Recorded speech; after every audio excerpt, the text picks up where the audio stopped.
Hey, I wanted to let you know there are some dates below in the description of some live events coming up that you may not want to miss. And also, while I have your attention, check out my playlists to see some content that maybe you missed already that you'll be glad you found. That's all. Well, my editing skills are crap, but can the same thing be said about The Tomorrow War on Amazon Prime? Stick around and find out. Hey, I'm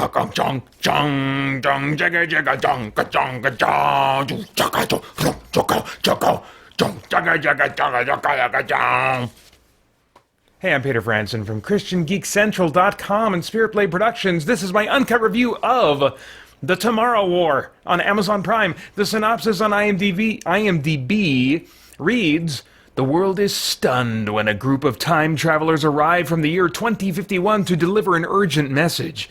30 years in the future, mankind is losing a global war against a deadly alien species. The only hope for survival is for soldiers and civilians from the present to be transported to the future and join the fight. Among those recruited is a high school teacher and family man, Dan Forrester, played by Chris Pratt.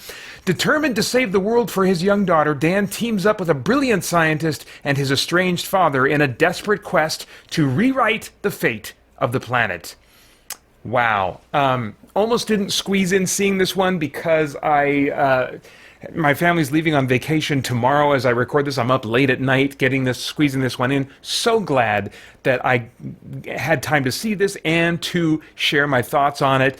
Really enjoyed this one. It's a sci-fi action movie combining alien invasion with time travel, with family drama, with globe-trotting adventure, with alien horror. I mean, it's such an unusual combination of movie genre elements, story beats that you would expect to find in different types of movies that, when assembled, really worked surprisingly well for me. It was just kind of like a breath of fresh air. It's like, oh, we're in this kind of movie now. Now we're in this kind of movie, and it's working. Now, early on, I was not immediately hooked. They went for heavy reality-based circumstances. We've got this world where so many people are, without hope, and they're sending civilians. They have a draft. They've reinstituted the draft because the situation is so dire in the future that they're having to draft basically half of the present-day population to send into the future, and so few of them come back. The ones that do are often really horribly wounded and have PTSD, and so they're going for like some Vietnam vibes. Vietnam is even referenced a little bit in the story, and so I felt like they were trying to evoke some of those kinds of things. But some of the performances, especially by some unnamed kind of supporting roles representing some of these soldiers with PTSD and stuff, and other kind of supporting, usually unnamed characters, weren't quite settled enough into a style of realism and groundedness to put me emotionally where I thought I should be. Some of these actors I've seen in other things, and they're very capable, but for some reason, there was something about the style that they were choosing, the performance style, the volume or whatever of their performance, that wasn't quite settled into the groundedness that I thought it should be at to represent the kinds of ideas that they were utilizing early on. That and also a few punchlines felt overstated to me, along with there being some attempts at comedy that fell flat for me in the first 20 minutes. So really, I had mixed feelings about this movie during the first 30 minutes. It's got a hefty runtime. It's like over 2 hours. I want to say 2 hours 12 minutes, 2 hours 20 minutes, something like that.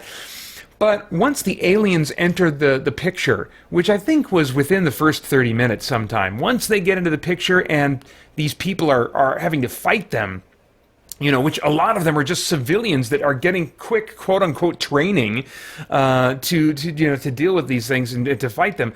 I mean, people are in way over their heads. And so at that point on, I was really engaged throughout, which was a major accomplishment given that, we had major distractions in our house. We got some unpleasant news, and we were also in the middle of prepping for a vacation and packing things up. So I had multiple distractions that were taking me away from the movie multiple times, including one very significant break that went on for a little while in the middle of the movie. And when I came back and sat down, I was like, I don't know, am I kind of damaged goods now to try and re-engage with this movie? Should I even try to keep finishing it? But it wasn't long before getting back into it that I was pulled into the story and the characters and what was going on in their lives, what was driving them as they made their way through the story. Even comedic characters that didn't work for me early on had me chuckling at the right times, when they were supposed to be having me chuckle, from about the midway point to the end. So I'm really just surprised at, given what this movie had to overcome in my personal circumstances, at how much it connected with me.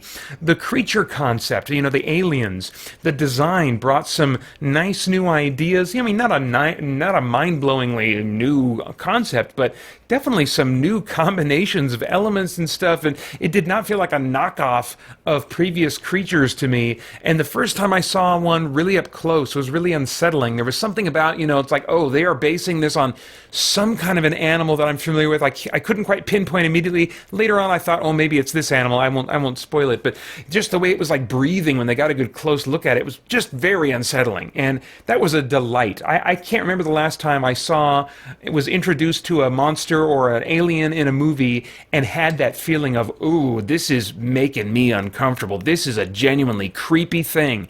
So the monsters also continued to have surprises in the midway point of the movie in terms of what they were capable of, and even their behaviors toward the very end had me, surprised in some really nice ways that amped up the tension, had me cringing in suspense. The movie also takes time periodically, amidst all this other stuff, to invest in family drama involving strained relationships between adult children and their parents.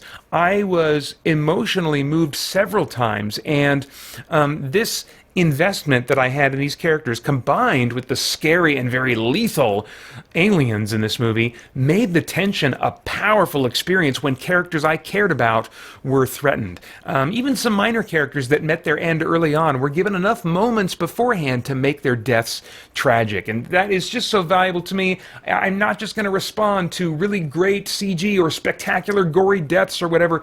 I need to care about these characters in order for me to feel the tension and feel the tragedy, when they're in trouble or when they die, So it really stuck the landing in that regard for me. As far as the cast goes, as I mentioned, there were some small supporting roles of unnamed characters that didn't work for me early on, but Chris Pratt is the lead in this. J.K. Simmons plays his father. Also, Yvonne Strahovski, I'm probably mispronouncing that, but you might know her from Chuck or The Handmaid's Tale. But she's also a major supporting role in this. All of them really worked well for me, especially in their dramatic moments. Chris Pratt is a great everyman. We've already seen that before, and here he brings those same everyman qualities, although not to the comedic extent of some of his past roles, but just being that relatable everyman in the comedic moments, the suspenseful moments, the dramatic moments. He was just really hitting it pretty well for me in all those different kinds of circumstances. So I was very happy with what he did here. As far as the stunts and visuals go, I mean, this looks like a summer blockbuster. It's not something, it doesn't look like something made from the ground up by Amazon, given kind of what I've come to expect from them in the past. Yeah, they've done some really cool stuff, but I don't think I've seen anything by them that feels on this scale, that just feels out and out summer theatrical blockbuster. In fact, I would actually believe, if I were to find out that wasn't the case here, that they were simply the chosen distribution method because of the pandemic, and this thing would have ordinarily been heading to theaters. I don't know, but whatever the case, the CG aliens, though not always convincing to my cursed CG detecting eyes, looked great, and they interacted with actors and practical elements convincingly, and there were tons of practical explosions and other effects that helped ground the CG action elements. It doesn't raise the bar for Hollywood effects as far as I'm concerned, but I really have no complaints for the visual effects and stunts and stuff in this movie. Let's see here. Okay, as far as themes, is there anything of moral, philosophical, or spiritual significance going on in the themes of this thing that might trigger some worthwhile thought or conversation? I definitely think so. We do have, in a couple different ways, an examination of parent-child tension, adult children, and tension with their parents, and just kind of talking through, working through those things, and the potential for reconciliation, seeing that potentially playing out. So there's just some neat things going on there. That was really the family was a valued thing. I just appreciate that. I mean, I think for many years in movies, there are many stories that have tried. Starting, I always go back to Mrs. Doubtfire. Trying to build a contentment with families being broken. It's like, well, yeah, it's not ideal, but we can still find happiness. Things are still going to be okay.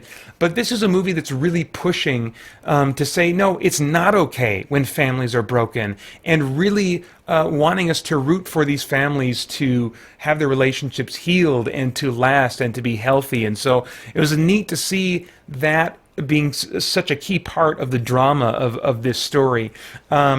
Also, there's really a neat secondary theme, not quite as prominent, but still very present, especially at the end of the movie. It kind of is where it really pays off. There's this theme of wanting to do something special with your life. The main character, Chris Pratt, is in his early 40s, and so in some ways he's kind of representing the early years of when someone could potentially have a quote-unquote midlife crisis and be wondering, oh, what am I doing with my life? My life isn't going the way I wanted it to. I'm not achieving what I wanted to achieve or whatever. And so he's a character that's kind of dealing with this and frustrated that he's not where he wants to be in his career. And he really is, like he says very clearly, I believe I'm supposed to do something special, with my life.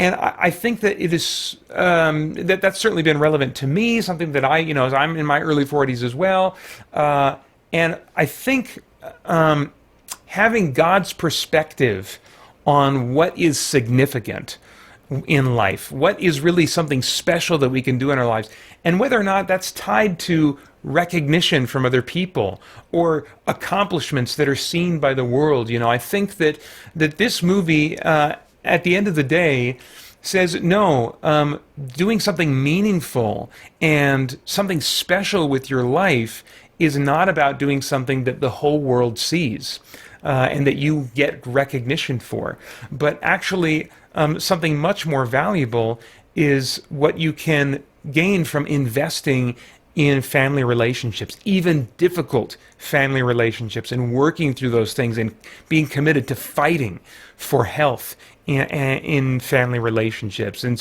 seeing that as a really special thing, or the special thing that you can do with your life. And so anyway, that was neat to kind of see that how that theme played out in the story. Just a lot of things I liked about it. Now, I have no idea what your tastes are in movies, but if I were a time traveler, you can probably guess I would go back in time and say, Peter, oh my gosh, don't miss this. This is one of your favorite movies so far this year. One you might even watch again with your wife and boys if you can convince them, and if your boys won't get too scared, you'll have to think about that.